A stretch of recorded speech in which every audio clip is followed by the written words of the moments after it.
Hi. Uh, let me turn down the music a little bit. Hello everyone. Wait, pretend Andre isn't here yet. Goodbye Andre. He's gone. Can you guys hear me all right?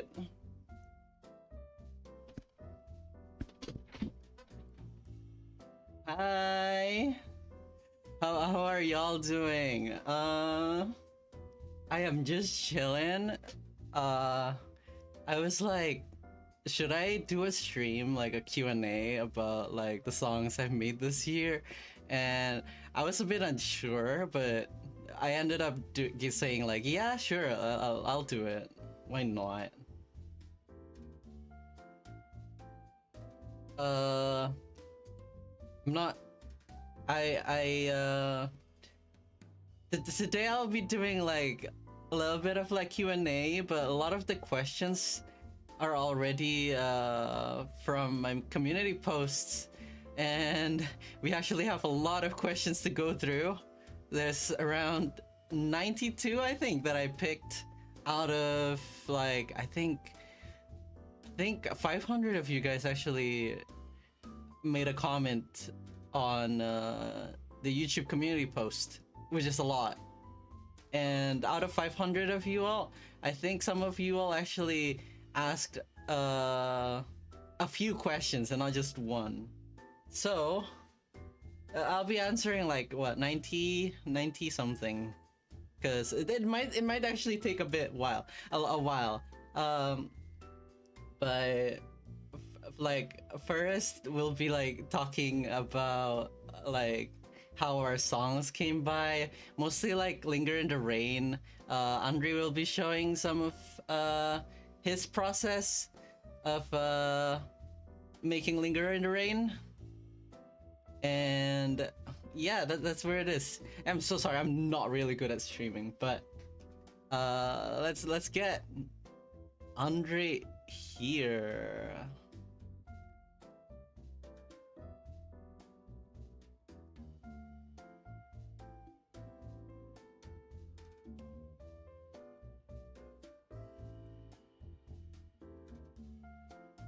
Hello, Andre Moraph.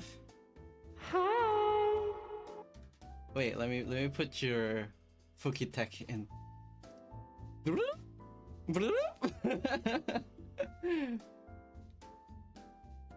Hello.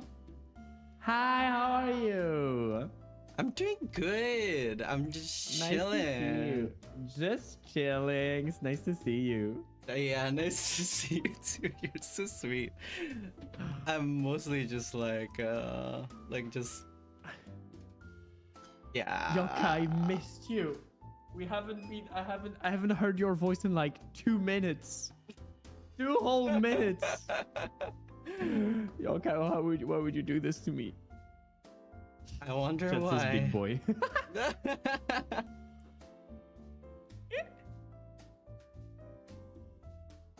So what do you think of my chat so far? Your chat is very fun. I'm reading it. I see some big boy. I see some Andre how do you say summoning? I mean, we're both not summoning. English. Summoning. We're both not English native, so we're gonna try our best. But yeah, nice to see everybody. Hi, Yon. Hi, chat. Hi. Hello. We are all very Sigma indeed, yeah. Hey, Fortnite Skibidi. Did you know they're adding Hatsune Miku in Fortnite? What? They're also adding Mariah Carey. Wait, so that means I can have Hatsune Miku with Skibidi Toilet. How do you call it? You know what I mean? Hatsune Miku, Skibidi Toilet, Fortnite Real. Yeah, and then they're Fortnite dancing, they're flossing. I'm screaming. We truly live in a society. We truly do.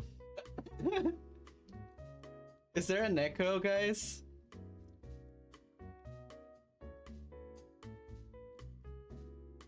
Andre Voraf and Yolka Vor.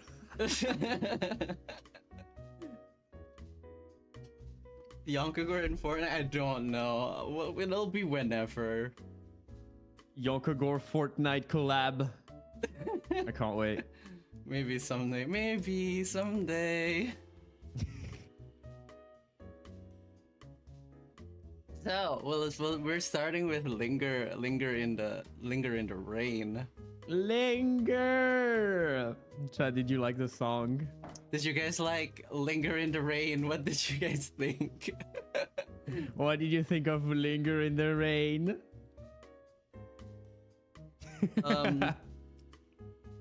So with Linger in the Rain, like, how did I start it?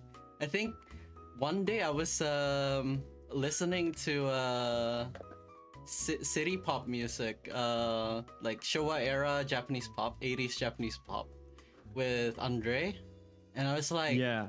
you know, I kind of wanna write a song with this kind of style. I don't know if I got the style in its entirety, because, you know, I think I put a lot of my style in it, but Yeah. I'm quite happy. I'm quite happy with what I've got. I wonder, now I'm thinking, because I remember we were listening to City Pop, and then 2 days later you were like, hey, look at what I did. And then you had like 20 seconds. You had 20 seconds of the song. And I don't remember if it was the chorus or the verses before. I think it was the chorus. You had like a concept. That would be so fun to find. I don't know. Let me have a look. Yeah. I don't know if you ever sent me anything. But yeah, and then you showed it to me. You had like a rough idea, and it was so fun. Yeah, I don't think I ever exported it actually. I think I just like You just shared it. That's possible. yeah. That's possible.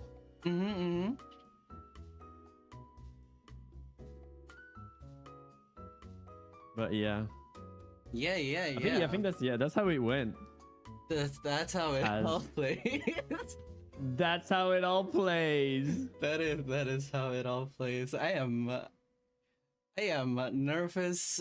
I am sorry, guys. I am nervous. You're feeling nervous. It's okay. I've never like hosted a stream. It's been a while. Yonka needs some head pats. Like here's the thing, right? Like I make music. Like I join the streams with like other people like you and Whiskey Dingo, but yeah, like talking on my own and pushing the stream itself, like propelling the stream itself. Yeah, driving it. It's hard. It is. You get used to it. You get used to it. But yeah. Linger, very cool song. And then I wonder if I have any other anecdote about it. I'm guessing people had fun questions about them. Yeah. About the song. It's really funny. Like people are saying that like that the wolf is you, Andre. Yes, that's what they're saying. What do you think about that? Is it true? Are you the wolf? What do you think about it, Yonkagore? I'm gonna give the question back to you. Andre, are you dead? Am I dead? Do I sound like I'm dead? Maybe with the echo a little bit. Yonka. Why? Why did you do it? Yonka, why? What did I do? Why did it have to be me? It is what it is. I need to know. No, I'm fine. Someone said in the comments that like the character design is based off of a vampire squid, but only 3 of them show up. And there's a reason for that. It's because vampire squids, they live in solitary. Yeah! Vampire squids. Yeah! They look so cool. They look great. Don't they? I think that if there's not many fishes, I think it's kind of my fault. No. You're Because great. when you make music videos, you add a lot of fishes because you love them. And when I make music video, I'm like, oh wait, I forgot about the fishes. I think in this one, like we actually like thought about the fishes like last. Like we went through the whole like storyboarding. And it's like, Oh we yeah, forgot about the that's fish. true. Wait, the fish. Oh no, not the fish. Hello, Can't fish. forget about them. Yeah, no, not the fish. I'm also reading the chat at the same time. Oh, no, you're great. You're great. Animating the squid was fun too. Oh yeah, At no, first you just had, sent like, me. Oh, I can actually show it. You sent me two frames for the vampire squid, and I was like, maybe I can try to do a little bit better. But so I did it in After Effects. Maybe I can show it later. Okay, give me a sec. Let me actually. Do you want to show your scenes right now? Do I want to show? What do I start with? Do I start with a fish? You can start Alright, with let's see. anything, whatever you feel like. Yeah, let's see. Vampire squid. All right, I let have- me I have it. transition. Here we are. Hello. Me when I transition. Like me. It's cute. Mwah. Oh, this is sweet. Yeah. Chat, look, it's After Effects. After Effects. So I've used I use After Effects when I make my music videos. So can I see them? Yeah, I see them in the chorus. So if I show this, so it's a quarter quality because it's gonna be too slow, but you can see the vampire squid here. It's moving in the background, and I think you sent me. Oh my god, there's so much. Oh, Where no, are my you're fish? great. You work so hard. There's so many. So yeah, okay, so it's kind of janky. So you sent me. Can I can't open it. Okay, so if I do this, okay, yeah, you sent me this, which looks like Yeah, it's the very animation you usually do pretty. for your fish. Yeah. But the vampire squid has a very squishy animation, and I was like, maybe we can have that, because when it's in a music video, it's just translating. Yeah. You know, it's just you just have the fish moving left to right. And so what I did, for example, for this fish, is that okay? It's gonna be low quality because my computer just can't run it full quality on stream, but I made it move from left to right. I just made it translate, so it just goes like this. Yeah. But then I added a wave effect. If I make it like 50 so you can see, so it just does this. It's a bit silly, but just this little detail makes it move like a bit more natural, in a bit more natural way. A bit more fishy. Yeah, more fishy. And so for the vampire squid, I made this crappy animation with like a mesh, an ugly mesh warp. It's kind of bad because After Effects is not very good for this. But then I retimed it, and with some timing and weird stuff. Okay, is it gonna move? Wait, it doesn't move. Hey! Oh, wait, no. Where is it? Oh, here we go. Now it should move normally. Yeah! And with a bit of After Effects shenanigans. Yeah. I tried to make so it pretty. okay-ish. It's a bit... And then I slowed it down for the music video because this was too fast. Yeah. I But love yeah. it. It's so Shout to pretty. Squid Games! It's Squid Games. But yeah, so that was the fish. The fish. And then you Fish, can see, fish. and then I just put it in the background. Oh my god, the PC. Oh, you can do it. Ugh. It's gonna be slow. That's why I'm playing it in Oh no, quarter you're quality. great. Oh, by the way, chat. Please keep the chat to English so the moderators don't have to work too hard to figure out what you're talking about. Any non-English comments will be removed for now. Thank you. What? Do you hear the audio, or is it just me? Oh, I don't think I hear Okay, it. here we go. I think I'm not sharing the audio just because it's gonna be a bit janky. Yeah, that's all right. That's all right. You can have like vaporwave Yonkagor. Vaporwave Linger. Vaporwave Linger edit. Yeah, no, I'm not sharing the audio. But yeah, do you have any specific question that people ask? Because I'm just gonna show you the slow down version of the music video. So, you know. Yeah. Do any questions about like the music video? Like, what you want to see from the music video, maybe?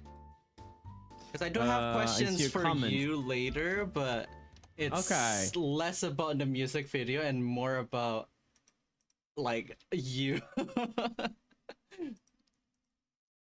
I see a comment. This looks sick. I would love to see how this stuff works, and knowing everything mostly with art and effects, which makes me look more interesting.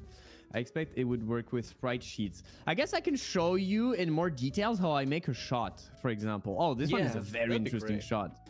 For example, this shot. I guess I can show the animatic, what the concept was. So the concept was this. So that was the sketch. So you see like the reflection and yeah. So we were talking about this. The lyrics says, did my refractions fade away? But then I drew a reflection. And I was like, is this okay? Yeah. The thing is like refraction, you know, it's hard to show. Yeah, no, like so like we just ended up fine. Yeah, it's fine. It works, you know, like. And you sent me, so if I go, let's see, so there's so many layers, oh my god. So the text is animated in its own separated layer, so I just animated here over a transparent composition like this. We look for a few fonts. I usually yeah, I have some presets that I create, and then Yonka, I want to go inside of a preset, but I don't know what I wrote. Oh. Do you want to hide the screen for a second? Okay, let's do this. Give me a sec. Because I have to write some sample text, and I never know what I write. Oh, you're fine. Tell me when I can go check. You can check. Alright, what did I write? Okay, I wrote nothing. I wrote long. Okay, you can go back. just in case I wrote something bad, because you never know. Andre, yeah, what's long, I just wrote long. I just needed a long text. Longer. Can I put the E in the back? Longer. I don't know. And so the way I wanted a text effect that kind of like reveals kind of like something a bit watery, some watery reveal effect. And so the way I did that is that I blurred the text and then I reveal it. I make it less blurry with some gradient that goes from the left to the right, and it makes it less blurry. And then I use this blur to kind of like everything that's blurry is gonna be hidden with some effects shenanigans. Like I'm gonna adjust the levels here, and then I'm gonna And this is how I made this watery effect of the text reveal that I use all the time. It's too good. It's too good. Yeah, it's fun. So then I make one preset and then I just reuse it. For the refraction here, I have.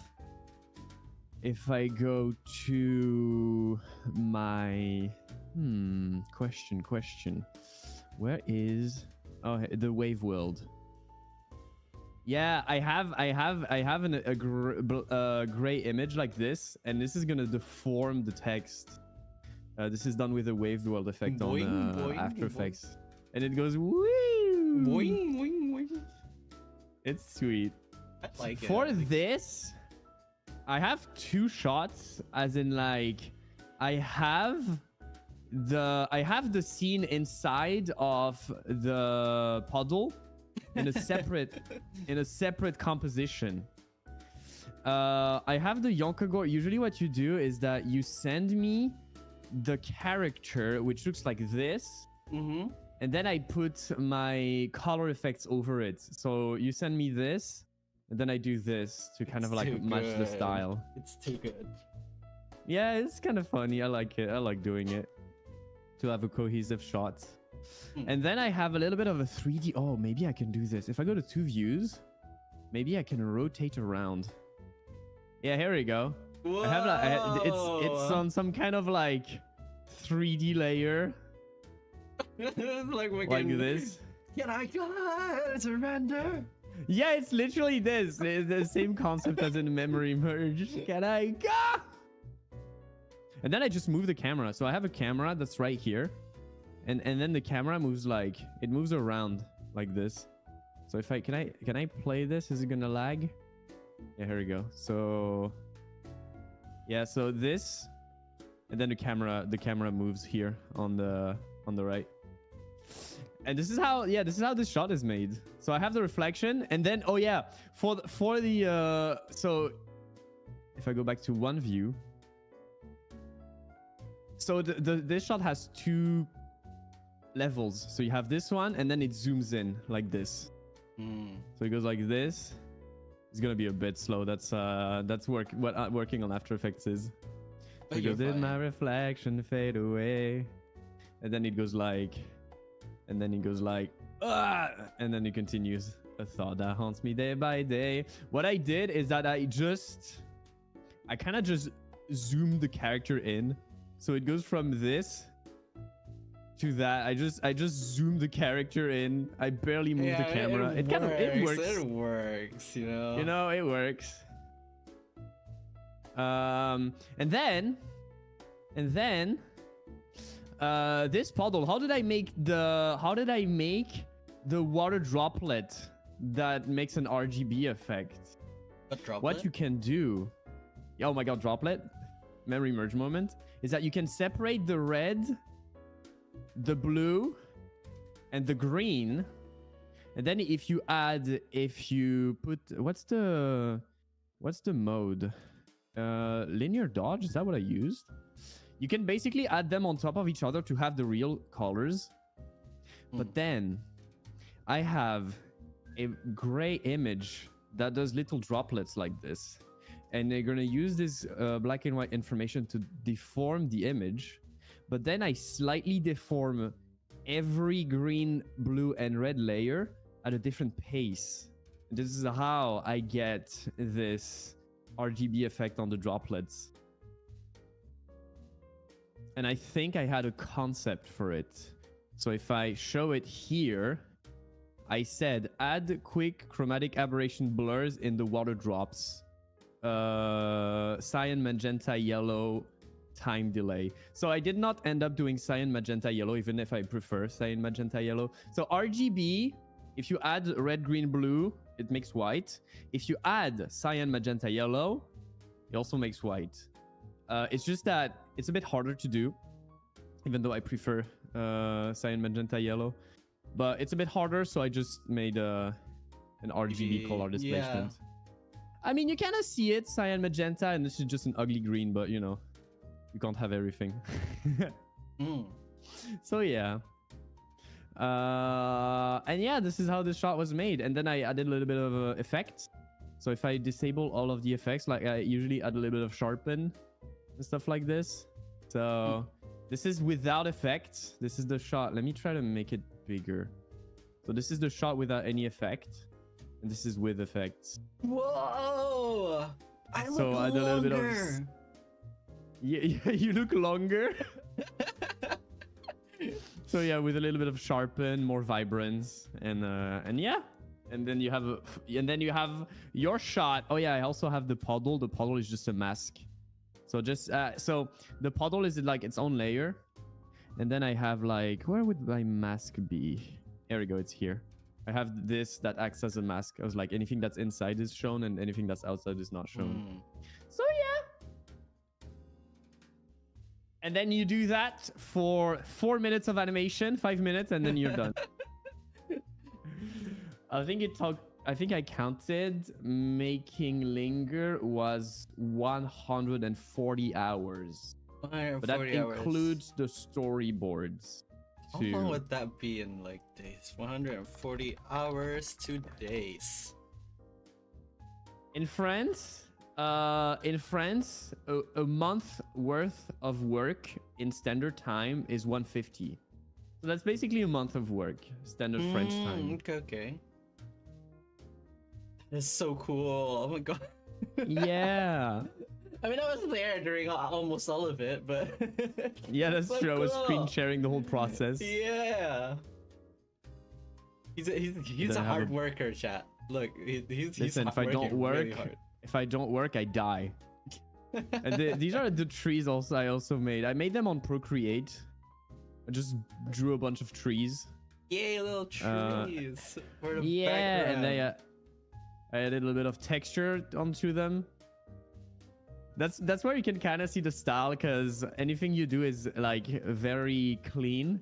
Anything I do has a lot of texture. So I'm trying to have something that matches both styles, so it's not too jarring. I think it's good. I think everyone loves like your music videos too good. Ah, you're sweet. Thank you. Let me see. What if I remove all of the effects in this scene? Yeah, how would that How look flat like? does it look? Yeah, it looks a lot flatter. Yeah, it's so dull. Yeah. And that's the original colors. It's just that I add a little bit of vibrance Yeah. to sharpen it. But yeah. Okay, what happens if I remove the... I don't know if people have anything specific they want me to show in the music video. If I remove this... No more Yonkagor. No more young. Oh yeah, also, I can show this. I can What show is this. it? So if I go here...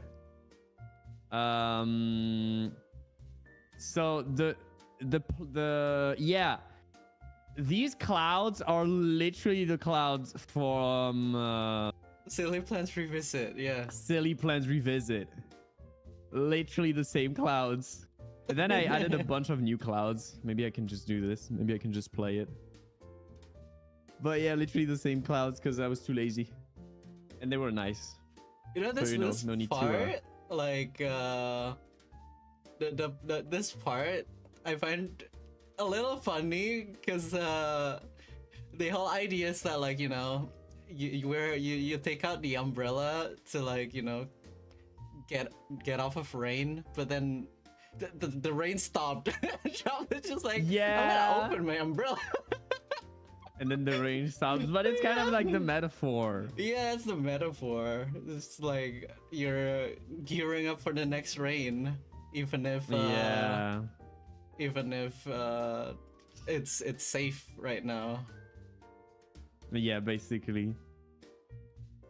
You can see the difference between you can see the difference between the clouds from Silly Plans, which are here, and the new clouds I drew, which are here, which have a different style and different texture. Yeah. Well, It's you too know, good. it It works. works. It works. It works. I think really let's see well. how the concept looked for this scene. It looked like this. That was my concept. And the final looked like... Look, yeah, it looked like this. Which is, you know, it works. It works really well. Concept, final. More bluish. Me when I linger in the Silly Plans. Linger in the Silly Plans. Want to fly to the country you reside. Exactly. No, maybe it's like an alternate universe where in Silly Plans universe, like Yon and Mello is like together, and then in this universe Yon is just all alone. But like it's like filmed at the same time, it's just in two different universes. Yeah. Alternate universe. Oh yeah, also, I think lots of people got the reference, but let's see, where is it? Yeah. I think it's here. I think it's here. No, further. This scene. Where is the scene? Is it here? Let's see. Here we go. Yeah. Yeah. This one. But I don't have anything to say about this one, so you know. Yeah, no, you're great. You're great. The Yon cinematic universe, says the chat. Anything you guys want to ask about the song? Like, it doesn't have to be like an Andre thing. It could also be like a music thing. But I mean, the Andre thing would also be fun, you know? Especially since Andre is here.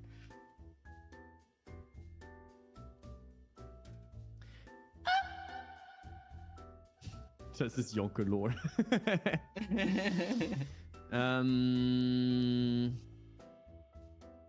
I see a question. Were there any scrapped ideas for Linger in the Rain or Memory Merge? If so, well... I think we I were lost the comment. I think we were pretty confident with what we wanted to have. Like, I think it was the first ideas that we used, right? Yeah, we're too lazy to make multiple ideas. I don't know. There might be something. There might be a different like concept art for memory merge, I think, but I don't know if I can find it. Let's see, can I find it? Because I've archived it, but let me check. For memory merge, we definitely had a bit more different ideas before settling on some others. I remember. Let me try to find it. I think for Linger, we pretty much got the whole music video first try, as in like it took us a few evenings of debating ideas, having stuff cool. The way we usually go when we're looking for like a music video is that first I ask you what the music video is about, and then I try to look for some references, and I try to find key scenes, like what do I want the music video to look like. And I'm like, oh wait, for this one I want this scene, and then I start to make an ugly MS Paint drawing, and we do that, and sometimes we're like, I have no idea what to put in there, and then I go to bed, and then the next day I'm like, oh, maybe we can do this, and then we have an ugly text document with silly paint images, and yeah, and when we're good with it, I make a proper storyboard. Yeah, which is like something a little bit better than MS Paint. Actually, like, what was it? There was Silly Plans? No, not Silly Plans. The chorus of Linger in the Rain. It was the what was it called? Oh yeah, the chorus for Linger in the Rain. Like, you had a different post at the beginning, and then I did. I can find it. It was actually it was mellow. Yeah. Yeah. So that's the. Actually, I think I should show the pose for the second chorus so that it's a bit better to see, easier. So yeah, that's the pose, and that's what I had in mind. Yeah. And Mello had I don't know if you have Mello's sketch, but Mello had a different concept. Oh, Mello did. Let me see if I can find it. And then we ended up using this one. Let me save the image. And I also found the concepts for. Let me see. What did we have for memory merge? Here it is. No, we don't have. Oh, I think for memory merge we had a concept with kind of like a dark yawn in the shadows. Oh, did we? That we didn't use. Let's see. Let me try to open image in a new tab. Let me copy paste it on my Discord if.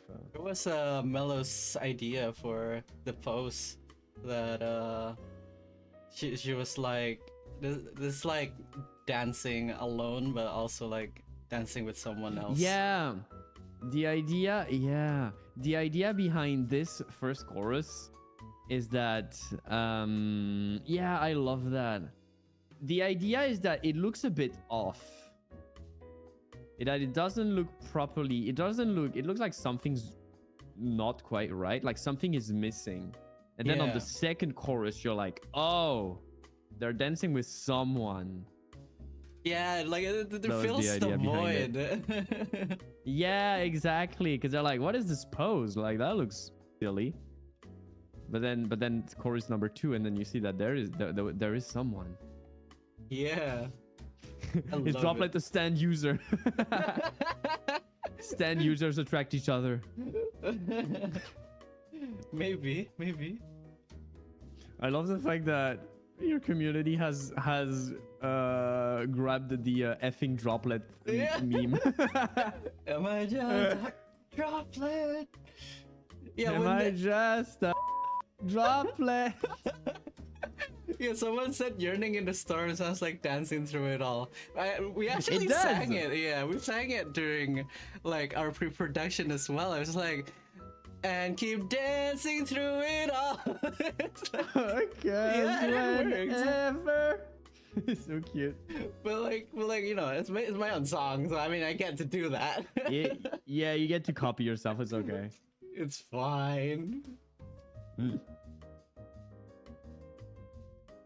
And I'm trying to see if I can find other concept that we didn't keep for And no, for memory merge, I actually started with like this like high tech kind of Yonkagore, like all white computer type for Yonkagore. memory merge. Yeah, because I was thinking like, oh, you like merging memories, forced to reinstall. Like it's very like computer like, but then That's true. I thought like it just doesn't fit with the feeling of the song itself. Like, guess like there's like the 8-bit parts. I guess that could be a bit more computery, but at the same time, like I don't know. That's I didn't feel it. And then my friend Tropy actually gave me a design idea of speckle, beta speckle. Let me see if I can find it. I think Beta Tropy sent it speckle. in the actual Tropy sent it in Twitter, but I think I can find it here. See. I should have gotten this ready, but you know what? You know what? It's fine. Save image. Everything all right? Yeah, I forgot to ping my Discord. Oh, you're fine. I'll do that right now. Oh shit! I should have pinged mine as well. I'm Oops. so sorry, Patreon. All right, let me post this and let me post a post on Patreon. Here you go. Patreon's forgotten. To be fair, I am on break in Patreon this month.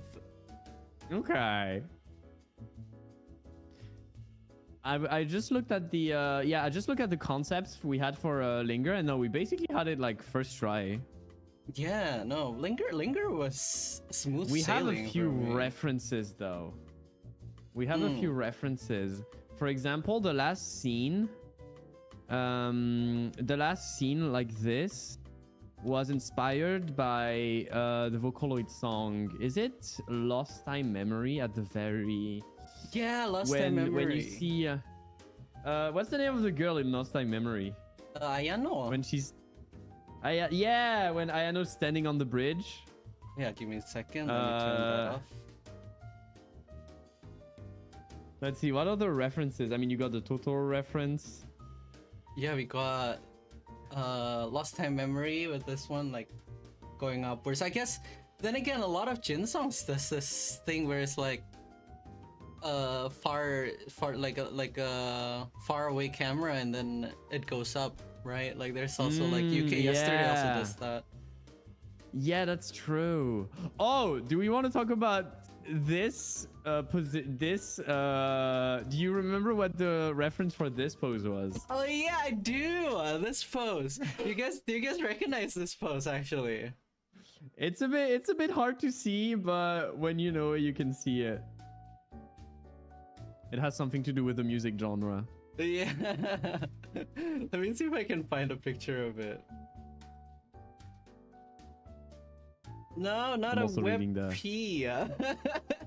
Me when web PP. I can't do a WebP. What about a normal P? Picture, I mean. Normal PNG. Let's see. Pictures, PNG. Sorry, this OBS should be able to work with WebP, honestly. Like it's been more this more girl. available. This girl. Did you find the picture? Yeah, I have a bit of do. delay. Yeah. I mean, I can't find the bigger picture, but it's a similar post, basically. If you Yeah. know, I actually what have it a is. bigger picture. Let's see. You do? Send. It's okay. Let's see. Boom. Boom. Boom. Boom. It's a screenshot. Ah, yeah. What is it? See. What is it called? What is it called? Original viral version. What the? I think I don't know. Can it take WebP? No, it can't this take WebP? WebP. Is this WebP? It's in it. Okay, let me screenshot it and then send it to you again. Thank you. It's just like it's. Oh, there you go.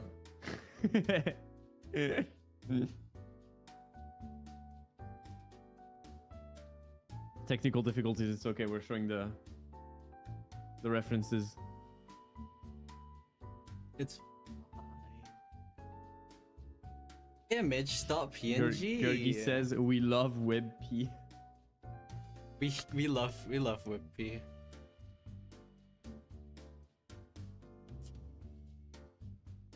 Ooh, look who this is.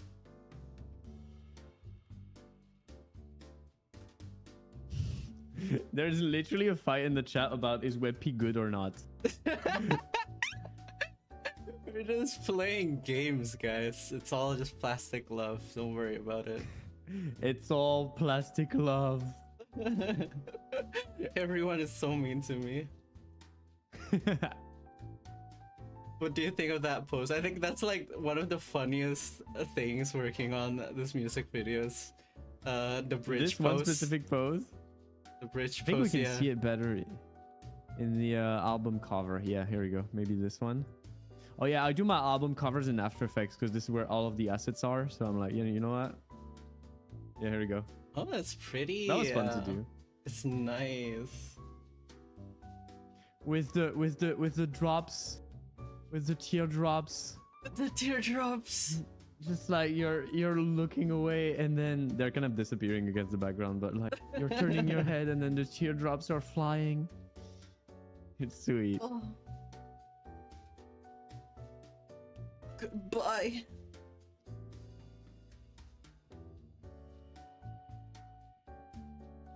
But yeah, I think that's like most of what I can Yeah. Thanks. show Andre it, unless Moraph. people have I have the Spotify canvas right here. You are sleeping. I was like, Yonka, should I do a Spotify canvas? Uh-huh. And you were like, yeah, why not? And then you fell asleep. and you were like snoring on Discord. Oh my god. And then you woke up and I was like, hey, here we go, here's the canvas. Yeah, no, you work too fast. It's not fair. It took me like an hour and a half or something. It's a bit slow. So look, I have the beefiest computer and it's still slow. Thank you, After Effects. Thank you, There we After go. Effects. Speaking of Spotify's canvas, you guys are planning on releasing the new MV features, or is it like too much of a mess? Wait, what is the new MV features on Spotify? Is there a way to like post music videos now in Spotify? Because I haven't been keeping up. If so, I'll just upload it soon, probably. Yeah, if it's like the landscape format, you might be able to. If it needs a portrait version, I don't think I have the time to make a portrait version Yeah, of the MV. no, that's not. Unless you just want to crop.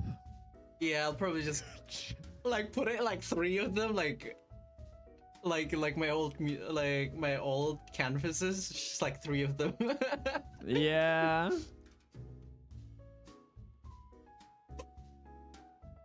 Or just like, rotate the screen 90 degrees. Yeah, basically turn your phone. Yeah, basically. Your chat is so funny.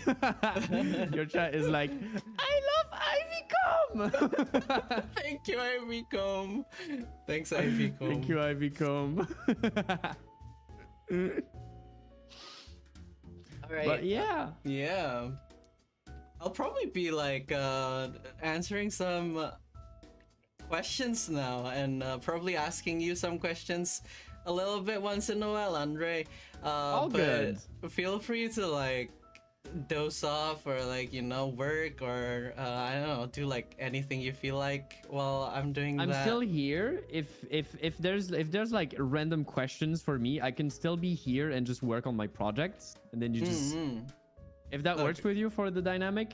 Yeah, that works. Look, guys, he's like so hardworking. It's so cool. Listen, I got stuff to do.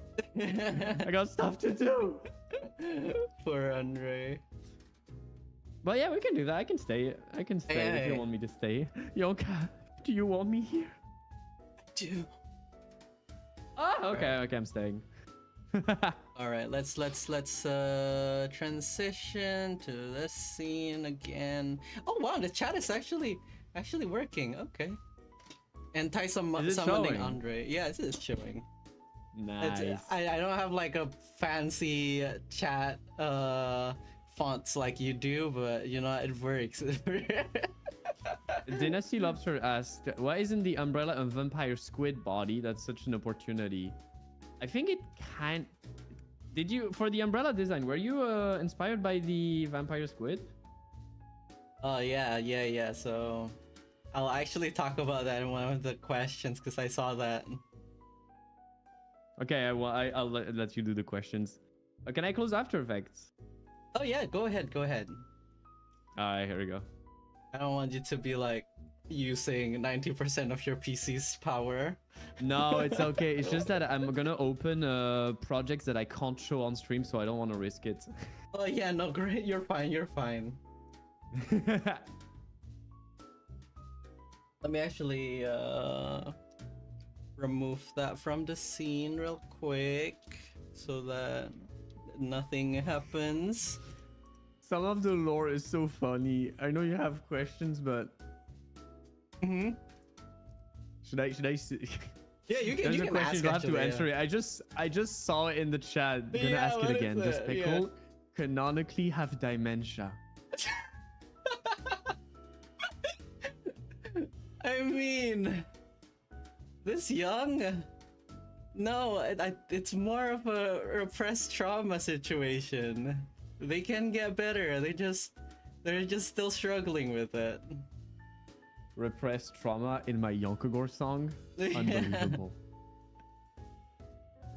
I think I've only written like one song about repressed trauma. I keep thinking that like people know that I forget about things easily, but I realized that I only wrote like one song about memory problems. I guess that's true. Like I make fun of like I forgot that you exist for being like haha memory problems, but no, that's more of just like playful dissing rather than like actual memory problems. Yeah, I recently listened to I Forgot That You Exist again, and it's such a funny song, as in like it's a bit cathartic, as in like it's very petty. It is so petty. Oh, hi Snuffles. I love that. Hi Snuffles, welcome. I love your latest release with Frisk. Was Oh it your yeah, latest me too. one? Actually, I don't know if forgot. I don't know if it's the latest one, but I only recently, I don't know why it took me so long to see the collab with Frisk. And it's so sweet. I love it. I love the music video where you guys just like have both your art and like the VR chat versions. It's so cool. So let's start with the questions.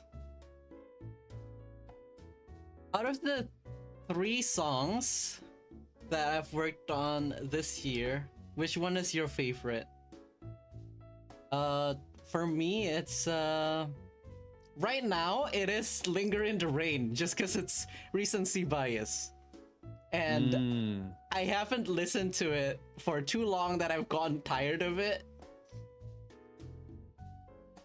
And also someone made a really cool remix of it, which, you know, I actually like listening to remixes. It's really nice. What about you, Andre? Which one do you like the best? Oh, that's hard. It depends on the mood. It really depends on the mood. I think I might have I don't like choosing. I think out of the 3, slight preference for memory merge. But it really depends on the mood. Because I also love Lingers. I love the chords in Linger. Yeah, Linger in the Rain. Na na na na na. Does Linger have a Royal Road? Or not? Yeah, it does. And in the pre-chorus, it's the am I just a wait. Yeah, here we go. Am I just a passing droplet? King droplet. Am I just a passing droplet? Am I easy to forget? What about you, chat? Like, which one do you like the best out of the 3? Out of the ones that I've made? Yeah, the chat. I heard that some people actually like Waterland, which is surprising because I did not expect anyone to like that song. Like, when I posted that song, I was just like, you know what? Like, I have some story to tell. I want to talk about it, and that's all I expected from it, right? So for it to get, like, I think almost like 200k views on YouTube, right? I don't remember too much, but it's actually quite cool for me. Yeah. Memory merge. I'm seeing a lot of Waterland too. I see a lot of memory merge. Waterland is beautiful though. Picker the third. Picker the third, yeah. Love that. I guess it's because Waterland has like it's like not a situation lots of people have been through, but if you've been through there, it's gonna really speak to you. It's like Mr. Sunfish in a way. Like, the song itself is really slow, so not a lot of people like listening to it, but I see it, yeah.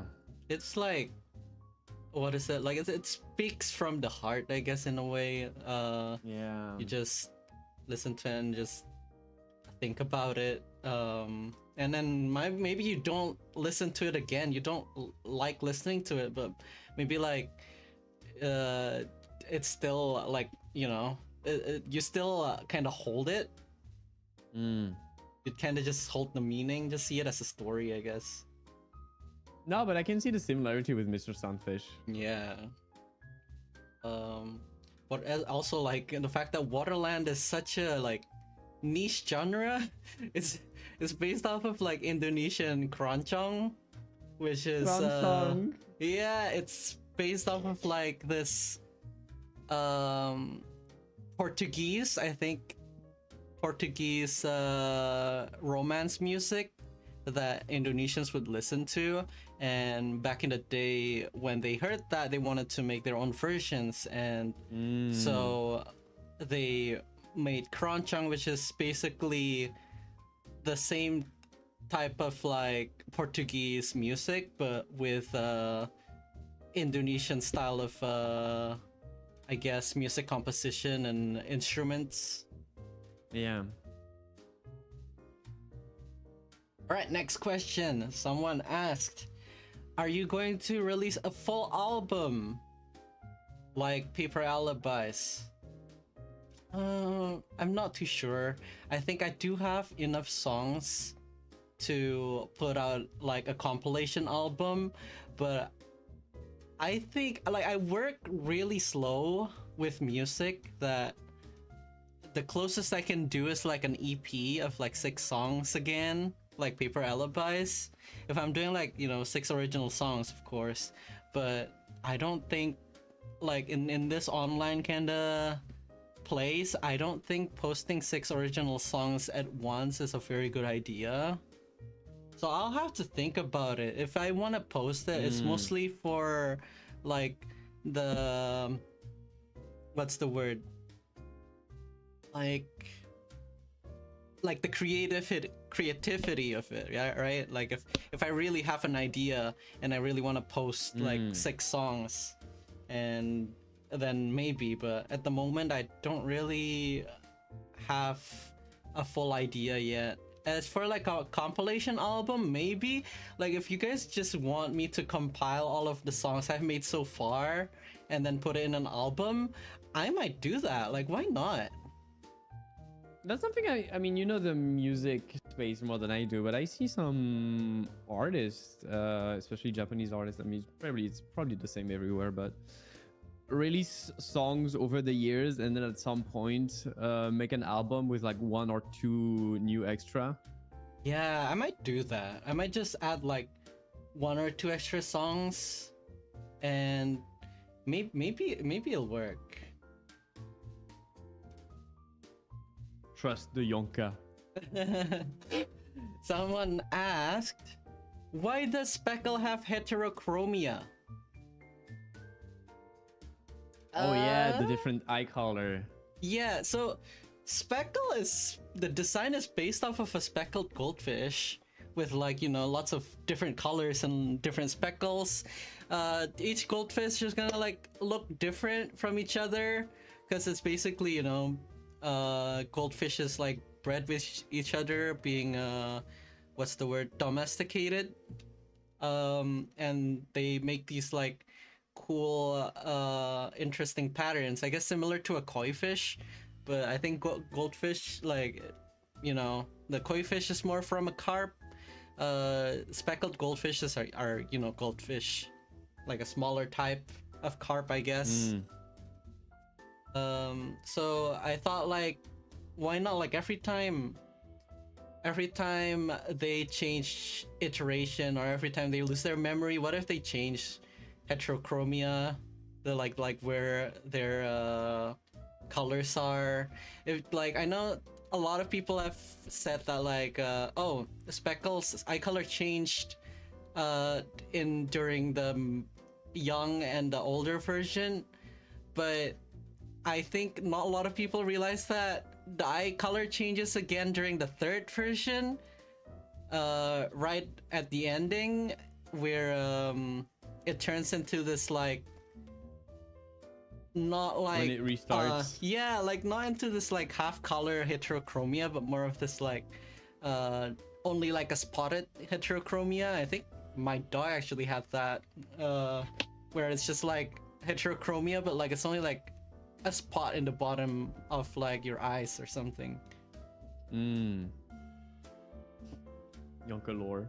Yeah, I'm looking at images of speckled goldfish on Google, and it's giving me subcategories of speckled goldfish. You have gray, silver, and pregnant. Thank you, Google. Thank you, Google. Red, silver, and pregnant. I don't know. It's just the. Thank you, Google. Google subcategories. Thank you. I mean, to be fair, like, yeah, like, you know, like fish tend to have like eggs. I think some species of fish actually get pregnant, which I find really interesting too. I just said it because it was funny. It doesn't need any meaning. It doesn't have meaning. No. Speckle isn't pregnant, guys. Actually, I would be so against someone drawing Speckle pregnant. Horrible. Yeah. All right, next question. More Indonesia themed songs? Maybe? Okay. I'll say, since I grew up in Indonesia, there's gonna be definitely more songs to sing about. that has like, you know, that Indonesian flair, I guess, in a way. But it's definitely not gonna be Keroncong again. I'm not singing another Keroncong song just because it's like no one's no one's gonna like, everyone's just gonna be like, oh, what's this song again? Is it just Waterland 2? Which maybe maybe I could do Waterland 2. Maybe someday. Could both live far away. Yonkagor reference? Yonkagor? But yeah, there's a lot of things to sing about in Indonesia, and like I feel like I can definitely implement some elements from it. There's also, yeah, sorry. I was gonna ask, there's how many would French and English? Okay, I can ask my questions. Yeah. How many music genre are characterized as Indonesian? They have part of the Indonesian culture. gamelan, like Javanese gamelan, which is different from the Balinese gamelan. There's Keroncong. There's I think Sinden is also like a part, and that's only like around the Java area. I don't actually know a lot about, like, you know, other islands. So there's definitely a lot, and I can definitely try finding different parts. There's Dangdut, which is like, how do you say that? Dangdut. It sounds so cute. What is it? It's in other languages. Some people call it like funkot, meaning like funky kota, like funky city. Basically, it's one you might know is what is it? Shibamata, I think, is funkot song. Like it has the funkot style. The like one of Whiskey's intro. The ba ba ba ba ba ba ba ba ba ba. That one. I don't recognize it from your singing. I'm so sorry. Well, it is an Indonesian style of music. It's dangdut. But yeah, there's a lot, so I can definitely try more things. I probably won't be making a dangdut song, but we'll see what happens, right? Yeah, that is so interesting. Yeah, Shibamata is the train station. What is it? When you sorry. No, you're great. You're great. When you open the chat, it gives you a chat summary of what's happening. It's auto-generated by YouTube. And apparently at some point it mentioned about the weird speckled stuff. Oh wow, really? That's interesting. All right.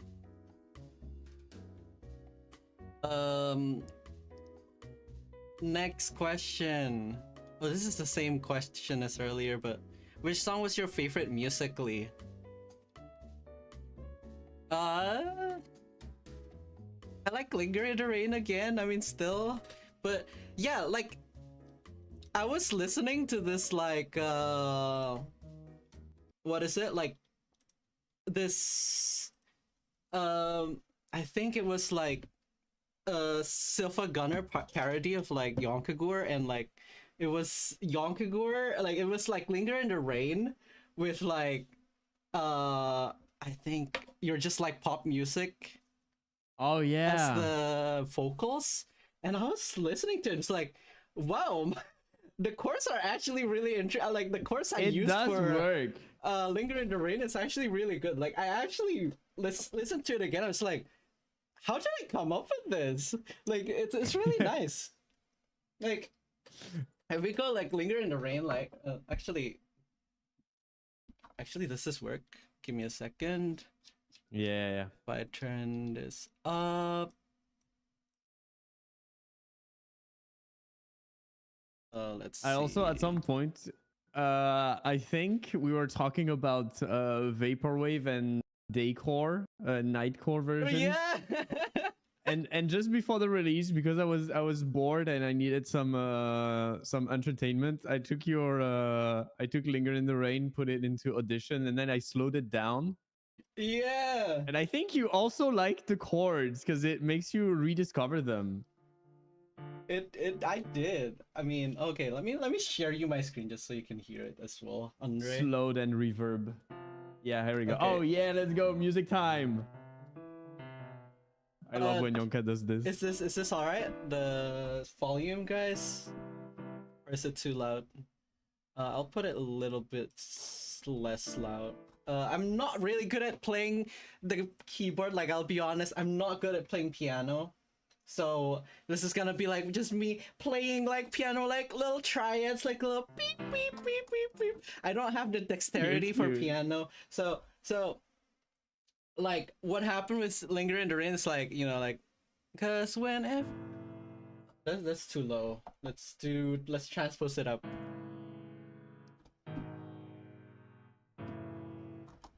And then I don't know if that's the right People think it's a bit too quiet. It's too quiet. Okay. Let's actually turn it up then. Okay. So, cause whenever I choose to remain, to linger in the rain, it will always end the same. I'll mourn for your embrace. Someone will surely fill my place. You'll leave me soaked in pain. And then, cause that's how it all plays. And the thing is like, if it's just that, like, you know, it's basically simple, but like you know, the fact that I added like some really interesting what is it, like transition chords, like cause whenever I choose to remain, to linger in the rain, yeah, like I love that, like it's so good, like linger in the rain, oh rain. What is this chord? It's so good. It's like flat 3 major 7. Yeah. So linger in the rain and will always end the same. Like this is like a common chord progression still, like always end the same. But then I put a 2-5-1 here, so will always end the same. I'll mourn for you. So yeah, like with a little will always end the same. I'll mourn for your embrace. I love that. Like it's so good. Actually, one of my favorite parts about like Linger in the Rain in terms of like chords is at the end of the song. Like at the last chorus, you have like the regular chords, like the regular chords of like you know, na na na na na na na na na na na na na na.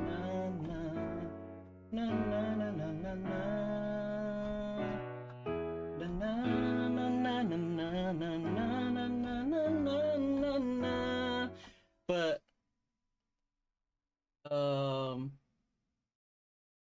think during the end, like I changed the bass notes a little bit, and I loved it so much. But I'm trying to remember how it sounded like. It was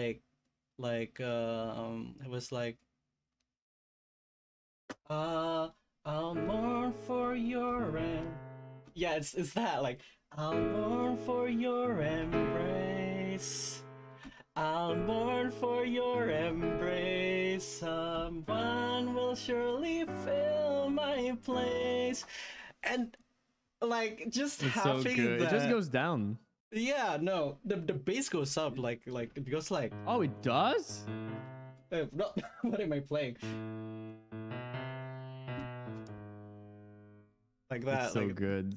So that's like one of like my favorite part, because especially like it's during this like climax of like Droplet like hugging this generic wolf character and like crying. It's like, "I'm more for your embrace." It's so cute. And I the way lo- you drew Droplet in that scene. Oh yeah, it was really It's so funny good. because I think you gave me like you gave me like a storyboard of like, you know, Droplet with like the eye, with the mouth like basically concealed, but then I just drew like really Yeah. like For the last scrunched up crying face. scene. Yeah. I think, yeah, the way I drew it had like the face covered and just the eyes and a little tear on the corner, and you just drew the character the most miserable I've ever seen. I saw the file and I was like, No. the baby. I'm more for your embrace. Aww. And it was great. Like, I think working on like Linger in the Rain, like the musically, like it's always nice listening to that. Okay, so back to the music. Let me turn this back up.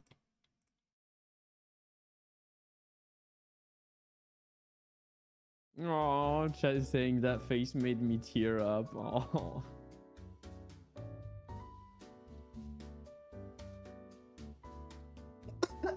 Okay, so what's the next question? That took that took a while.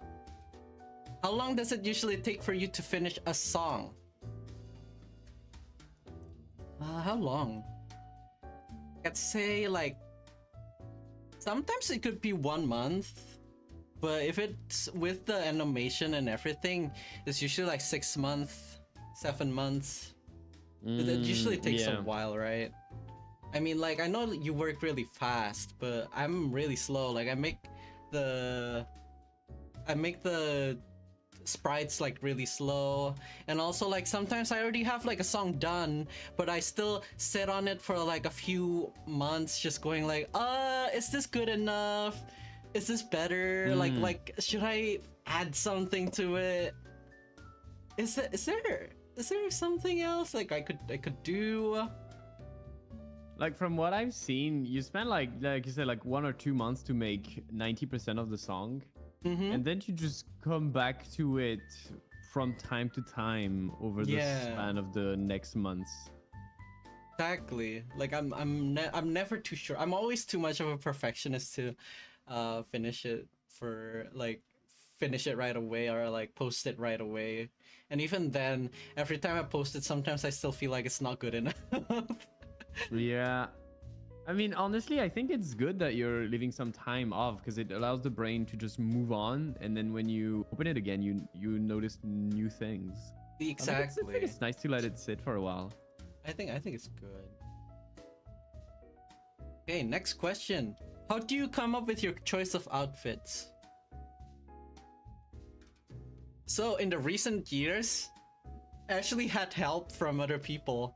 For example, like the only character that I designed by myself this year was Beta from Waterland, because I mean they're based off of like an Indonesian school uniform, right?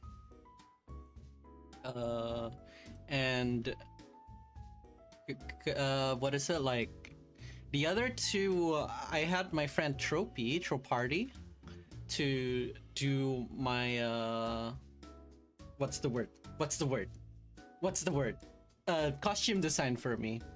So it's a lot easier to like have someone basically like do that for you rather than like thinking about it all by myself. But I think like the ones that I did make myself is Routine from It's Normal, Clownfish from Circus Hop, Groupie is actually, I really like that design a lot.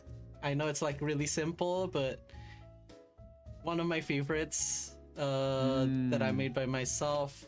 Fallacy from Convict from Fallacy. Fallacy from Convict. Yeah. C Drive from Top 10 Things. I think those are the ones that I made by myself.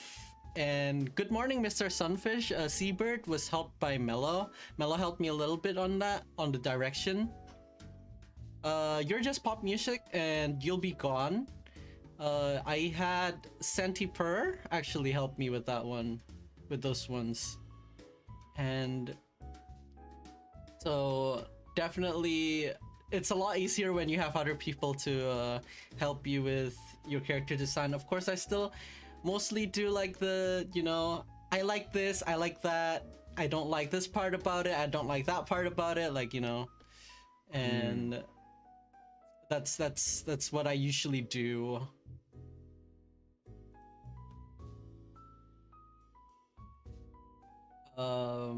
Yeah, that's with the designs, I guess. Yeah. What was your favorite song to cover? I'd say Butcher Vanity. That song? It's crazy. That song is like, it goes all over the place. That while singing it, I was just like, I'm just gonna go crazy with this and like have fun and not think about my voice too much. I'm just gonna like let it go.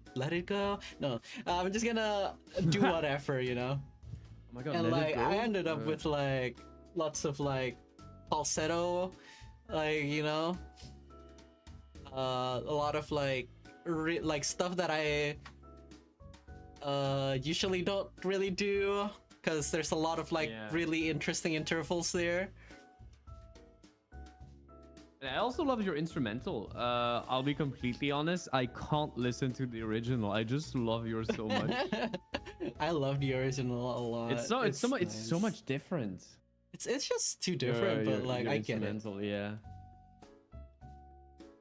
I quite like the original so much that I decided to sing it. It's so nice. Like, what is it? Like the idea of it, and like especially like what is it? Like the cutting, the knife sounds. It's too good.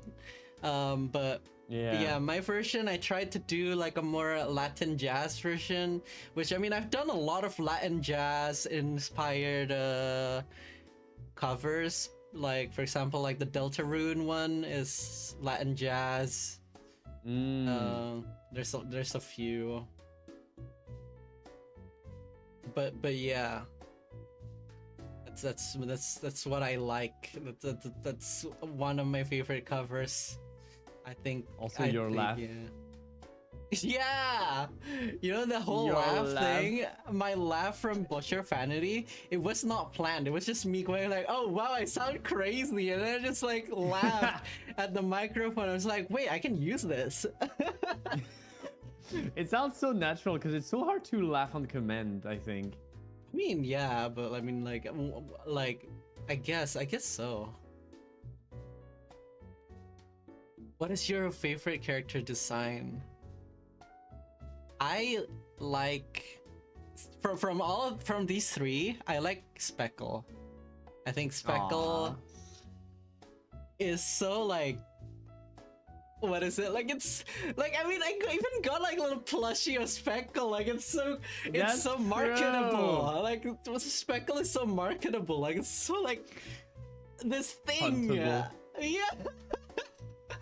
I love I have them. thrown Speckle on the floor. I haven't. I'm joking. I wouldn't do that. I wouldn't. I wouldn't throw Speckle out of the window. Yeah. I also love Tetra, of course. Like those, I mean, those two became plushies, to be fair. Tetra, like out of these three, I'd like Speckle, but out of everything, I like Tetra.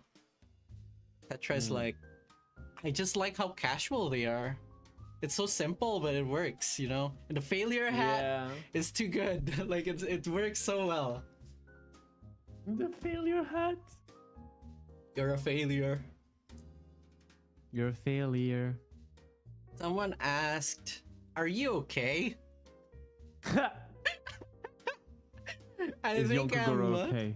I'm like the happiest I've been in the last 10 years, so I'm definitely fine. That's Which sweet. project you felt took the longest this year? I think it was Memory Merge. Yeah. I think I was pushing Andre really hard on that, as in like I made him do things that he wouldn't you know, like it's basically his first time doing it, right? I know. I made silly plans before, but Yes, but like, you know, it was like a different beast, you know. yeah. I think I do remember a few times. I have such a vague feeling, but I do remember a few times where I was like, you were like, oh, you should do it this way, and I was like, I think I should do it this way, and then you were like, no, do it this way, and it was a bit hard at first, but then I was like, hey, you know what? You're paying me, so I'm gonna do it. I'm gonna do it your way. You're so cute. And I think in the end it worked out. I don't remember what it was, but I do remember 1 or 2 times where I had to put my ego aside. But I think now, now we're pretty much in sync. To be fair, on Linger in the Rain, we're basically like, we didn't have any of that. Like, we were just like, okay, this works, okay, this all works, and it just went through. Like with the Memory Merge, it was a lot of like, how can we make this work? How can like what are we thinking about? I think at first you had the idea of making it a lot more cinematic, I guess. Yeah. And then I was like, no, just make it a bit more abstract. That's true, yeah. And then you also pushed for reusing more of the existing animation. Yeah. Because the thing is, like, I always want to make something that's too much of a story, which makes it overly complicated. And honestly, that's a good thing that you pushed me to reuse some of the scenes, because we can still have meaning through it, right? There's always kind of a twist in the scenes we reuse. But yeah, if I didn't listen to you at first, I would have done... Every scene would have been an original scene, and it would have taken twice the time. Oh yeah, no, it'd take like a year or something. Oh my god, yeah. And I also got robbed in between the production of Memory Merge. Oh my god. Robbed. I remember you were just like getting robbed, and we were just like, oh well, I'm gonna work on Memory Merge in my couch now. That was crazy. So I went on a 1 week vacation, and I was working on the chorus. I remember exactly what scene I was working on during that break. And then I come back to it. I come back to my place with the door completely jammed and all of my stuff on the ground. And then I call the police, and they're like, oh, don't touch anything. We're gonna try to send someone, but it was like Sunday night. And they were like, if they don't arrive at night, you're gonna have to wait for tomorrow morning on Monday. And turns out they did not show up. So I was just in the middle of my apartment, completely on the ground. And I had to not touch anything. I mean, touch as little things as possible. So I just sat down on the kitchen table. I put out my laptop, and I continued to work on the Memory Merge chorus, because that was the only thing I could do. The other option would be to just look at my robbery. I had nothing else to do. I was like, you know what? I need some kind of normalcy, so I'm gonna call Yonkogor on Discord, and I'm gonna work on the music video, because that's like my default state. Anyhow. Yeah. That's okay. And then I was placing, you know, on Memory Merge, it's the scene Born Much Stronger, when you have kind of like the wings in a way. Yeah, the wings. I was placing the papers on that scene. I remember like it was yesterday. I was placing the papers on that scene, on that kitchen table. Oh no. Anyways. Oh no. Anyways.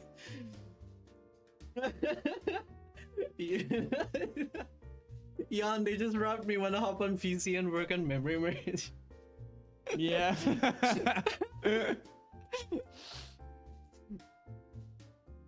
All right. What is Waterland about? I think Waterland is about my home country and the struggles of minorities who don't fit in with like the society standards. And that doesn't even mean, that doesn't just mean like what is it, like LGBTQ plus people in my home country. I mean, they are still like being not like in a good place. And it's also like, you know, being like other minorities, like even just like Chinese Indonesian, or like like it's like just a different like basically like if you're not in the norm, like if you like dressing up a certain way, like you tend to be just like be singled out and seen as different, even though you know, the motto for my home country is like what is it, like unity in diversity. Oh, that's their motto. Okay. Yeah, because you know, it's like different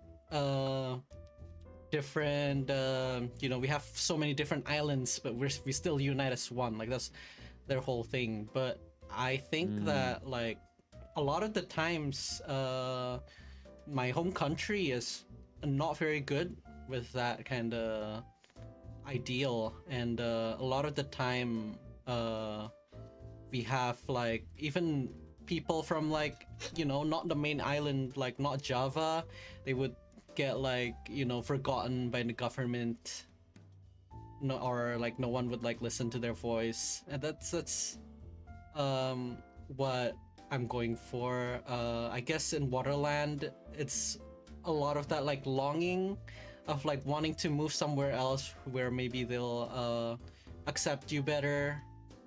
Of course, like I do like recognize that like the idea of like moving somewhere from a country like that is like, you know, it's a privilege to be able to do something like that, right? But I just wanted to sing about it, and like, you know, even though I don't like that about my home country, I still think that I still have this like, I guess, pride of like I am from this country, and like I was born here. I want like I have like the culture, like that's basically the gist of it. Yeah. Yeah, it's a very sweet song. Yeah, go for it. No, yeah, just, no, yeah. No, you can go. No, I was just saying some finishing words, as in like you've described it to me a bit before, how the culture goes in more detail, and I think it's a very sweet song. Yeah. What is the meaning behind Beta's barcode? Okay, so you guys know Beta's barcode, right? The whole thing with Beta is it's all based off of like the Indonesian school uniform. And if you look closely with the barcode, it says 0515, and that is a reference to the Indonesian high school uniform. As for like what it means and stuff, I honestly like, I mean, I do know what it is, but I'm too lazy to like explain it in English. Here, let me show you a picture of Beta. And if you zoom closer to the full badge, it's like this.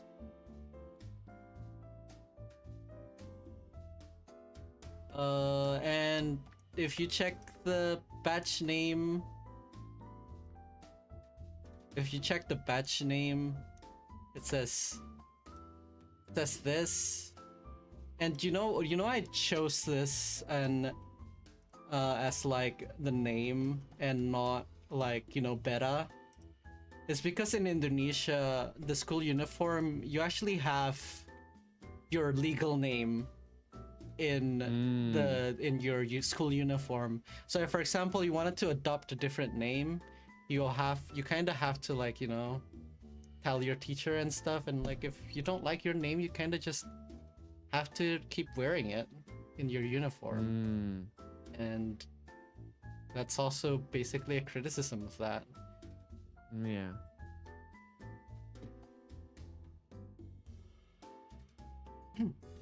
All right, who or what inspired you to make music? That's an interesting question. Hatsune Miku. Hatsune Miku from Pizza Hut? No, it was I mean, Domino's. Domino's Pizza. Have some fun with Miku.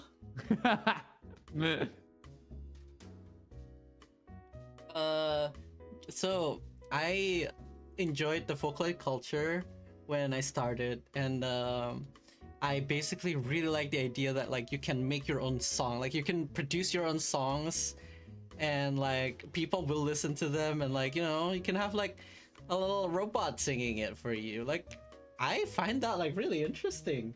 Like at first I was gonna be a Vocaloid producer, but I couldn't figure out English Vocaloid to, like, you know, to save my life. So I actually didn't end up being a Vocaloid producer. I'm quite happy that I didn't, because I mean, like, I get to be a furry, but yeah, at the same time, like, there's a few things that, you know, like, I kind of want, like, you know, like, I'd like to get my songs in Project Sekai. That sounds fun, you know? Like, that kind of stuff, like that small stuff, you know? Like, but those are just dreams, right? It's fine. You know Yu, who has made it. Yu is great. Yu is great. I love Yu's song. I love it. Regulus, na na na na na na. Regulus, I love it. I love that. Is the song Linger in the Rain inspired by other songs?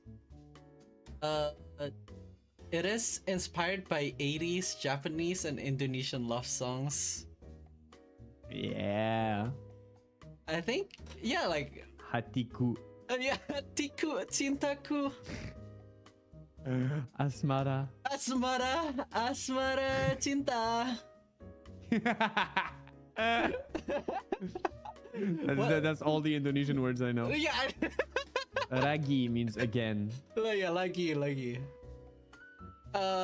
Yeah, me and Andre was listening to Indonesian love songs, like 80s Indonesian love songs. I think the original question was like, it reminds them of like Filipino original songs. I've actually have never listened to Filipino original music before. So it might be that like 80s Southeast Asian and Asian music in general was like very similar. Could be. I wouldn't be surprised. But yeah, that's basically what it is. Yeah, you also had a tweet recently about you were talking about love songs. Yeah, this was like I actually made a tweet like a few years ago about listening to, you know, this Indonesian and Japanese love songs. I was making a tweet about how, like, I love Indonesian love songs because of the chords, but like they always just talk about love, and it's so shallow. You know, like that, right? And then I got clowned on Twitter. Aww.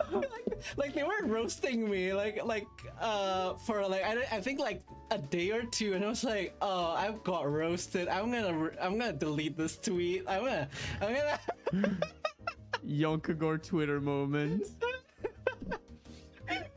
So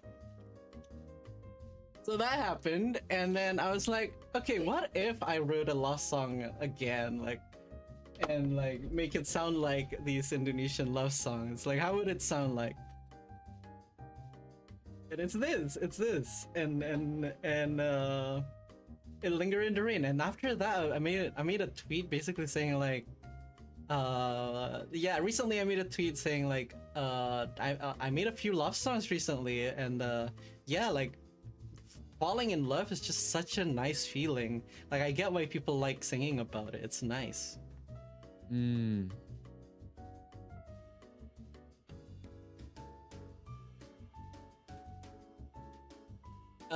Very sweet. Yeah, okay, next question. When you start a song, how do you ensure you go through with completing it without giving up?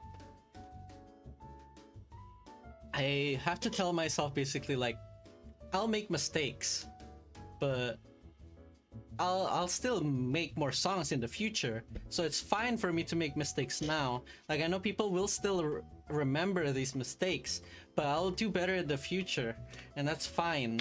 If I want everything to be perfect now, then nothing will be finished. I won't be able to like make anything. I mean, like there's a few songs, you know, like that I've posted that I still feel like it could have been cooked a little bit more. For example, like artificial abandonment, like I still feel like that's that could be better. That's why I never posted it on Spotify. There's You'll Be Gone. I actually wished I sang better there, because I don't actually like the way I sang there when I listened back to it. I think I was a bit too nervous, or I was a bit too like, oh, this is a good song, I don't want to ruin it with like my weird voice. But I think like the fact that like most of the songs that I like, I end up liking is the songs where I sing really weird.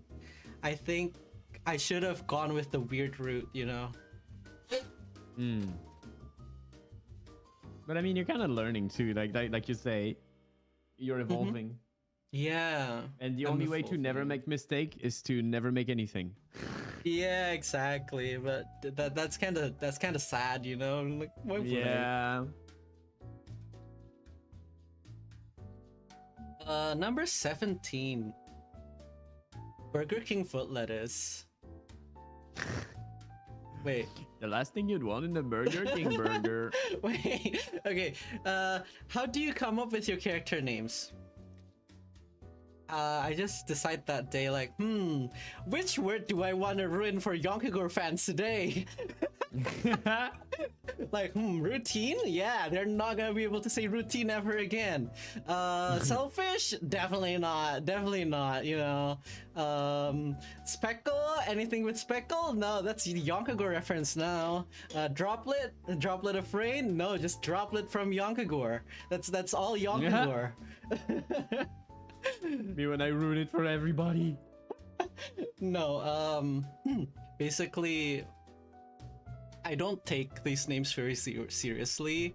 It's all really just like, you know, a name for a costume. Like if I see my costume, for example, like what would I name it? It's like naming a pet, you know, like that's a cute dog. It has a little like, you know, it has a little yellow fur, maybe like a golden fur. I'll call them like Goldie, you know. This is that kind of thing. It's not really that serious. I mean, it can be hard. It's notoriously hard for me to find any name of any sort. Yeah, but I think you either have it or not, or don't have it. Exactly. Like I think like I don't really care too much about like people thinking about my character like in different ways, because I mean like in the end of the day, like they're all like, it's like you can call them like Yawn if you really don't feel like remembering their names. It's fine. Like I don't really care too much about it. Like the Yawn in this music video is really cool. Like that's what I think, like, because it's like the same way. Like I honestly just adopted it from like Hatsune Miku again. Hatsune Miku? Hatsune Miku? Miku also has like a lot of like modules and different types, and she usually has like different names for it, and I really like that idea, so I just followed through and made my own. That's basically what it is. And I think Where- as we do the music videos too, you don't necessarily have the name. So Yeah. we're just like, so the yawn, we call them the yawn. Yeah, the yawn in this video. Like we always just call it the yawn. Like, and then The after we're yawn. done, it's like for example, like memory image. I think Speckle was like from speckled goldfish, right? That's where I got the Yeah. name from. It's like, it was there was like a Japanese name for it, but then I was like, that's way too like Japanese. I'm just gonna name them like Speckle. Do you remember what the Japanese name was? Let me see. It's okay if you don't have it. It's just that I'm not even sure I've heard it, so I'm curious. It's, let's see. It's Shubunkin. Oh, that's cute. What does it mean? It's like vermilion brocade. It's basically like red fabric, Okay, that's cute. red decoration, which it's a cool name, but like I was like, that's way too Japanese. I'm just gonna call them like speckled goldfish. Yawn and Mellow for Silly Plants, literally just like, what is it? Watercolor, color pencil. Like it's like, if you notice, like in Mellow's shirt, it's like it has like a color pencil pattern, and Yawn has like a watercolor in their shirt. It's like, okay, why not? Just call them that. That's cute. What's the name of the character for the original Silly Plans? Is it watercolor too? No, they even they're have a name? just they don't really have a name back then. I didn't care about the names too much until I forgot that you exist. So like I think On a Sly, which is from Another Mistake, was actually named after. Sorry, I'm dying. Yonka dies. Let's see. Where do you get your inspirations? Usually from my own stories, my friends' experiences. Of course, in the end of the day, even if it's someone else's experience, I'm still the songwriter, so I'm still the one who makes these songs and still writes these feelings out. So if I'm feeling like I wanna like I know my friend, this happened to my friend, but you know, I have like how would I react if this happened to me? Basically like that kind of thing. Because for me, it's kind of hard to like walk in other people's shoes and like try to like you know, act like them. I think it's a bit hard. I can't read people too well, basically. Aww. Socially anxious? Not really, but it's more like I'm not smart enough to read people. I can't con people. Aw. But well, before I answer the next question, I'm actually gonna get some water because my throat is parching up. Wah Give me a wah. second. Get some wah wah.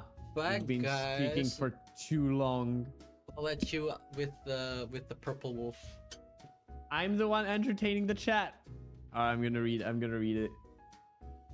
There's a little bit of delay. I think there's like 20-second delay. Can you read Andre? I'm reading the chat. There's a bit of a delay. Hydration break. The wah wah. Andre's babysitting the chat. It's just you and I now.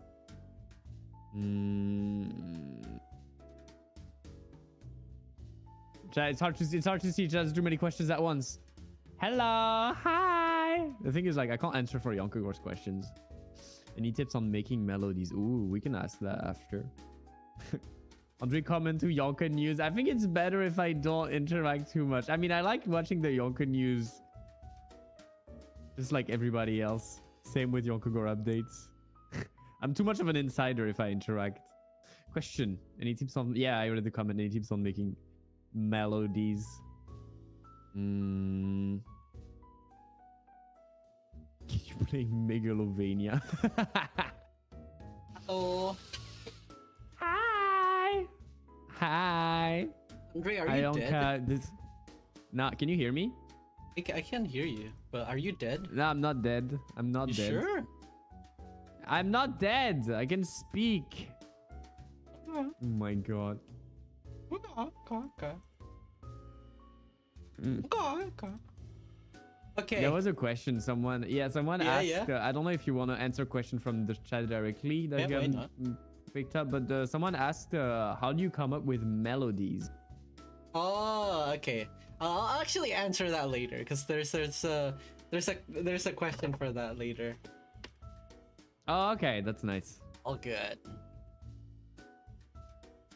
What is your favorite music video? Memory merge.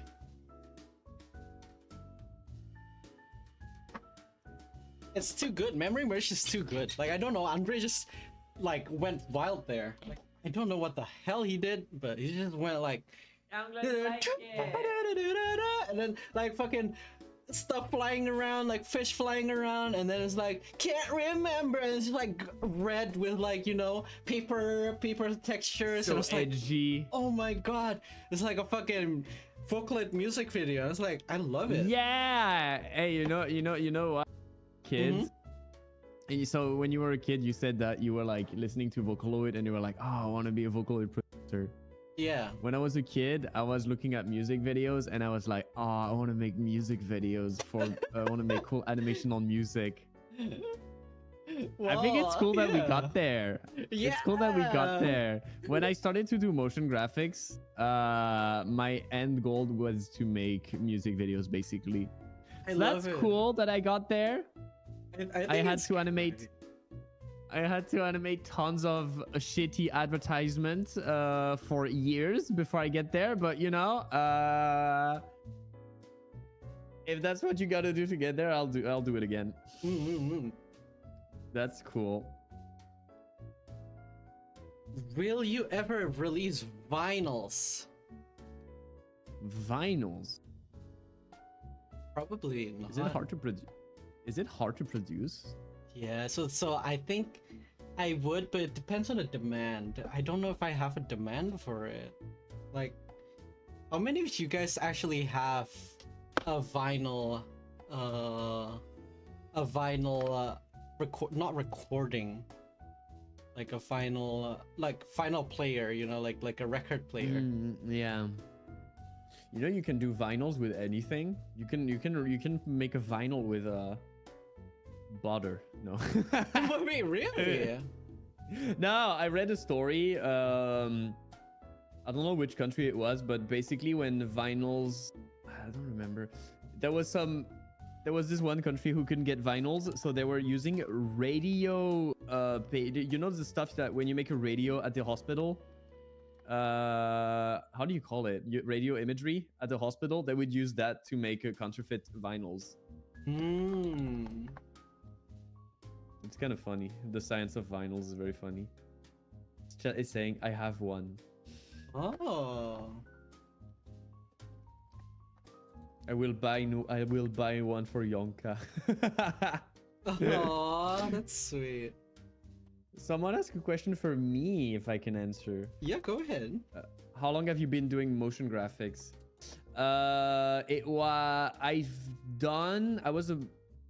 I studied in design, and then I've been a motion graphics designer in a video company for 5 years, and then 2 years ago, I went freelance. But yeah, so about 7 years professionally, basically.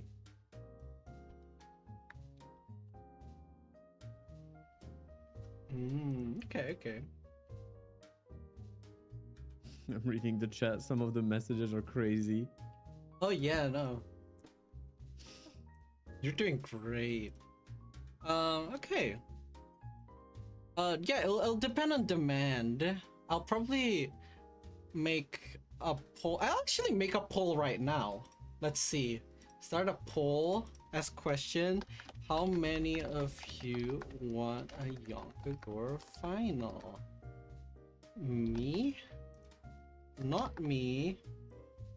Not and me. I don't have a record player.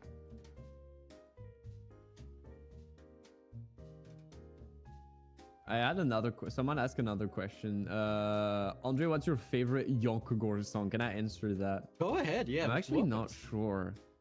I think it's a tie between Normal and Dandelion. It depends on my mood. Really? I That's think Dandelion's my so- top one because it's so nice to sing.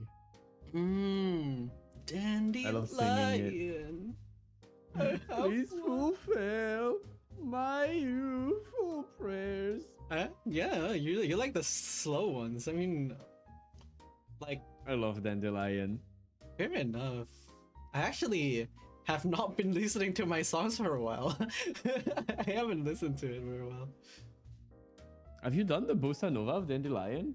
No, not yet. Ah. Yeah, that's the background music that the chat is hearing, right? Yeah. Okay. 'Cause I remember when you were making the bossa nova version, it was cute. You were doing all of the piano version, and I was like, oh, it's so good. Yeah, no, I was glad you like it. I was trying to do trash talking, but I'm kind of like in a stuck loop with it. It's like it all sounds kind of too similar to each other. If I want to continue to actually make a proper album of like the final version, I need to get like you know, a bossa nova guitar player. I think it would change the feeling a little bit, but I think like searching for a good instrumentalist is like one of like my worst thing. Like I don't really like doing it, you know.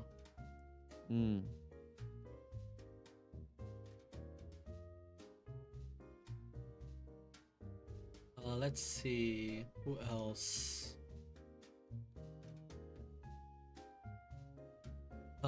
Who's next?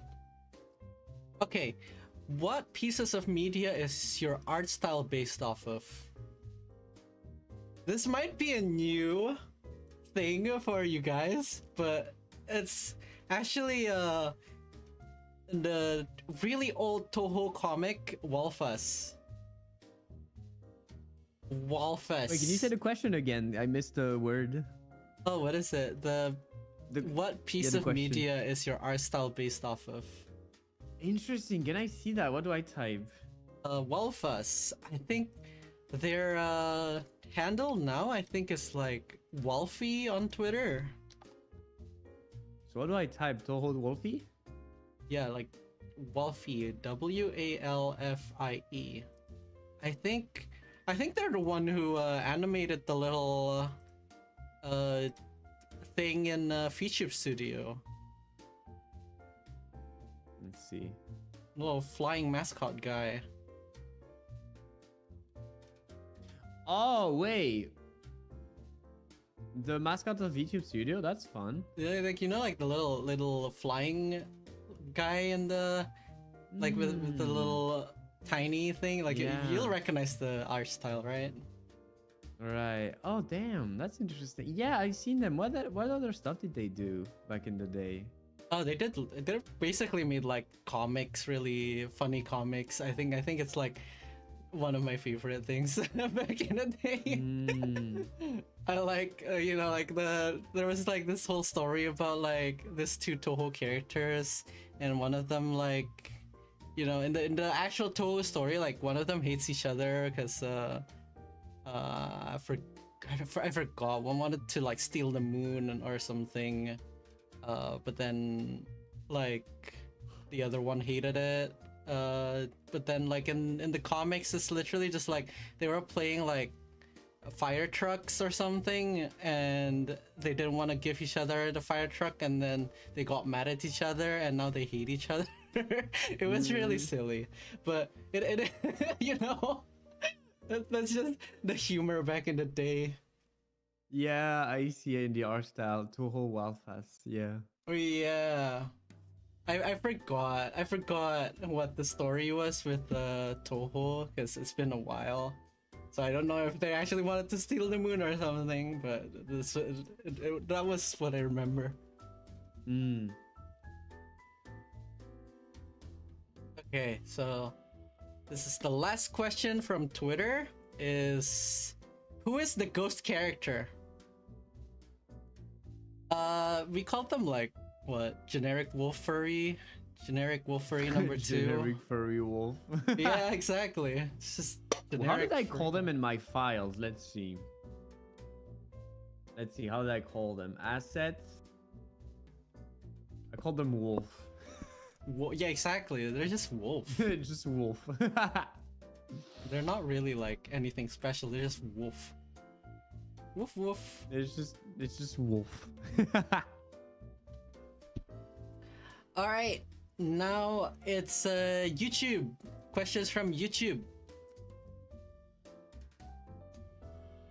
I'd like to know how you managed to get the storytelling and accompanying emotions so compelling in all of your songs. Okay, first of all, I'm not that good at it.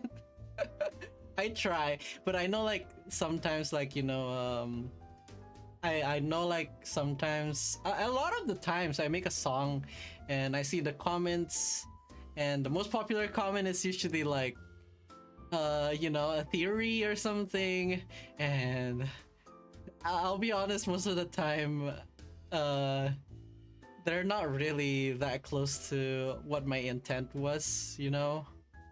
But I think it's all like, you know, like if they think that like it works that way, then I think like if they like it that way, then and they relate to it that way, like I don't mind it, right? Of course, it's a song. But I think like with my music in general, I just use a structure that's already there. Like it's my songs are, most of it is like pop structure, right? Like you have the first verse, which is the introduction of, for example, in Memory Merge, like you go, did it really happen or were they pieces thrown around? Like you have this like, oh, this person is confused. What are they confused about? And you have the pre-chorus that basically tells you like that they have like bad trauma, like, you know, na na na na na na na na, warm embrace, somehow they left a bitter taste. And then the chorus is like it tells the of overall emotion of the song, of it like, can I go ahead and surrender to the visions that I just can't remember. Like it's like, okay, this song is about memory, it's about forgetting things, because you know, it's like I want to remember. That's basically the overall emotion of the whole song, is I wanna remember. And then the bridge usually is, what I do is either I bring a new idea or I flip the meaning around. So for example, for Memory Merge, the bridge is like, there was a reason they were thrown away. So it's like this, you have the start of it being like, I want to remember, I want to remember, I want to remember. And then you realize, this is why I don't remember. This is the reason I don't remember. It's because it hurts so much. So it's like flipping it around, like, yeah, like you have this like whole setting, but then just by adding that bridge, it just makes it, what is it? Makes it like a full story, I guess. Yeah, I always love the twist that you have in the bridges.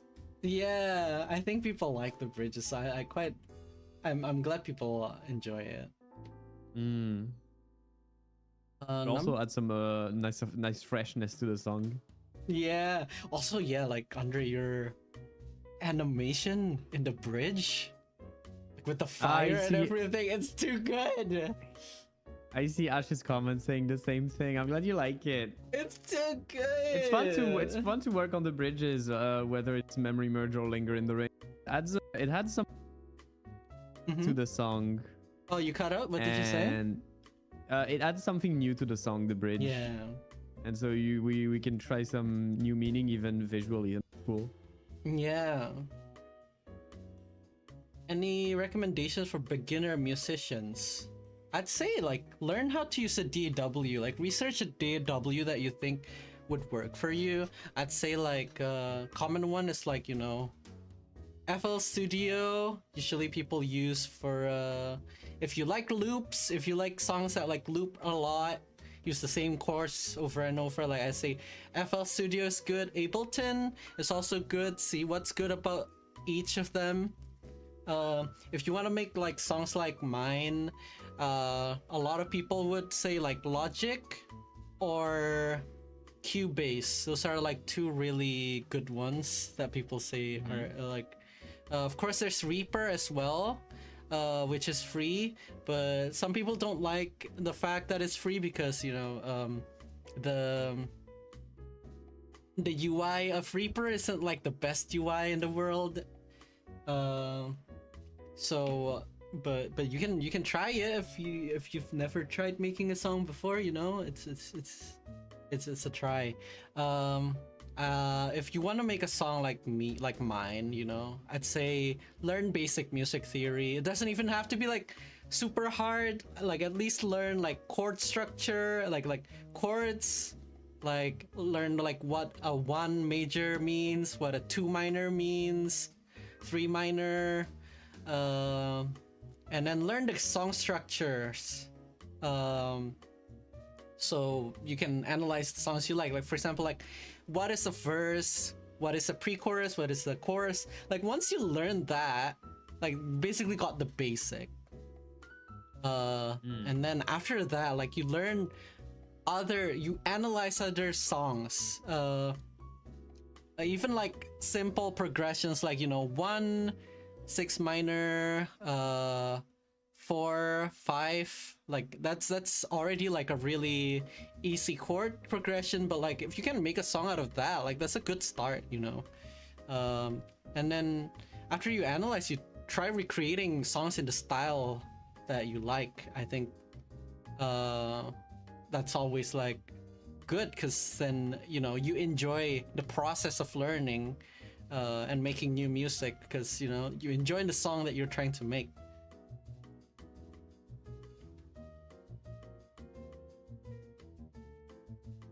Okay, number 3. Do the young cats have canon birthdays, or is it the day the songs release? No, they don't really have. They don't really have one. Like, feel free to headcanon your ideas onto my characters, because like they're not really that deep of characters. I know like people say like, oh, Yonkagore has really cool characters, but like the thing is like they're only cool because you put your own emotions into those characters and you make them basically your own characters. You headcanon your own emotions into them, and that's what makes them good characters to you. Like if all you do is like, you know, enjoy media as it is, then my characters, half of them are like really shallow. There's not really much to them, and like I think it's fine, because, you know, they only exist for the sake of the music and the music video.